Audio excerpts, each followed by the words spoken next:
श्री कृष्ण के अनुसार सबसे बड़ा पाप क्या है? मित्रों, इस धरा पर कोई ऐसा व्यक्ति नहीं है जिससे पाप नहीं हुआ होगा। जाने अनजाने में प्रत्येक मनुष्य पाप का भागीपन ही चाहता है, लेकिन कई लोग ऐसे भी होते हैं जो जानबूझकर भी पाप करते हैं। श्री कृष्ण ने इसकी असली वजह बताई है कि आखिर मनुष्य जानबूझकर पाप का घड़ा क्यों भरता है। दोस्तों, इसके लिए आपको द्वापर युग में जाना होगा, जब कृष्ण और अर्जुन एक दूसरे से बात कर रहे थे। इस दौरान कुंती पुत्र अर्जुन के मन में सवाल आता है और वो केशव से पूछते हैं कि मनुष्य को कई बार पता होता है कि वो क्या गलत कर रहा है और क्या सही कर रहा है। इसके बावजूद वह गलत रास्तों को चुन लेता है और पाप कर बैठता है। हे कृष्ण, ऐसा क्यों होता है?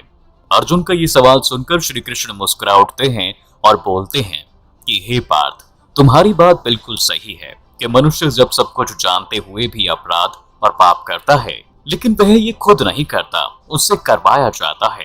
दरअसल इसके पीछे की सबसे बड़ी वजह है क्रोध और लोभ। क्रोध और लोभ कामना से उत्पन्न होता है और ये कामना इतनी भयानक होती है कि मनुष्यों से पाप करा के ये उनकी दुर्गति करती है। देखिए मित्रों, ये तो हम सबको ही पता है कि मनुष्यों का अपनी इंद्रियों पर नियंत्रण करना कितना मुश्किल है। और दूसरी बात यह है कि इन्हीं इंद्रियों में कामना का वास होता है और ये कामना न सिर्फ पाप करवाता है बल्कि मनुष्य का सबसे बड़ा दुश्मन भी होता है। इसको भेदने या इससे बचने का एक ही उपाय है और वो है ज्ञान की प्राप्ति।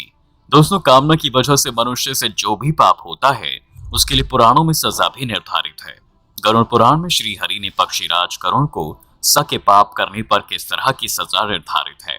चोरी करना। मित्रों, अगर कोई इंसान चोरी करता है या उसके इस चोरी वाले काम में कोई उसका साथ देता है तो ऐसे लोगों को तामी स्थल नामक दुख भोगना पड़ता है। वहीं उसे कीड़े मकोड़ों की योनि में जगह मिलती है। योनि तो आप जानते ही होंगे, जो 8,40,000 योनियां पुराणों में बताई गई हैं।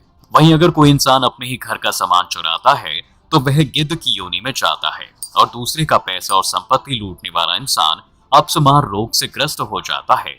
दूसरे की पत्नी के साथ संबंध रखने वाले मित्रों, दूसरे की पत्नी के साथ संबंध रखना पाप नहीं बल्कि महापाप माना जाता है। गरुड़ पुराण के अनुसार जो ऐसा करता है, यानी कि जो पराई स्त्री के साथ संबंध रखता है, उसे गर्म सलाखों के अंदर डाला जाता है। और मित्रों, इसके लिए दूसरी सजा ये है कि उस पापी व्यक्ति को वहां उसे पहले भेड़िया या फिर कुत्ता, गिद्ध, सियार, सांप, कौआ और आखिर में बगुले की योनि प्राप्त होती है। और ये पूरा जन्म और मृत्यु का साइकिल कंप्लीट होने के बाद ही उसे मनुष्य योनि मिल पाती है। शास्त्रों में बताया गया है कि देवताओं और पूर्वजों को खुश किए बिना मरने वाले इंसान को 100 सालों तक कौए की योनि में जन्म मिलता है, उसके बाद मुर्गा, फिर 1 महीने में सांप की योनि में रहने के बाद उसके पापों का अंत होता है, तब जाकर उसे मनुष्य के रूप में जन्म मिलता है। धर्मपत्नी को छोड़ना।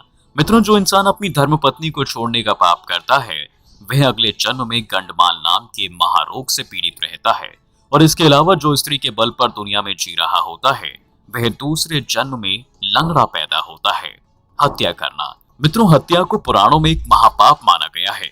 अगर कोई इस पाप का भागीदार बनता है तो उसके अगले जन्म में गधे का रूप मिलता है। इसके अलावा दोस्तों, वह इंसान जिस शस्त्र से हत्या करता है उसी से उसकी भी हत्या हो जाए तो उसे मृग योनि मिलती है, जिसके बाद वह मछली, कुत्ता और बाघ बनता है और इन योनियों में जन्म ले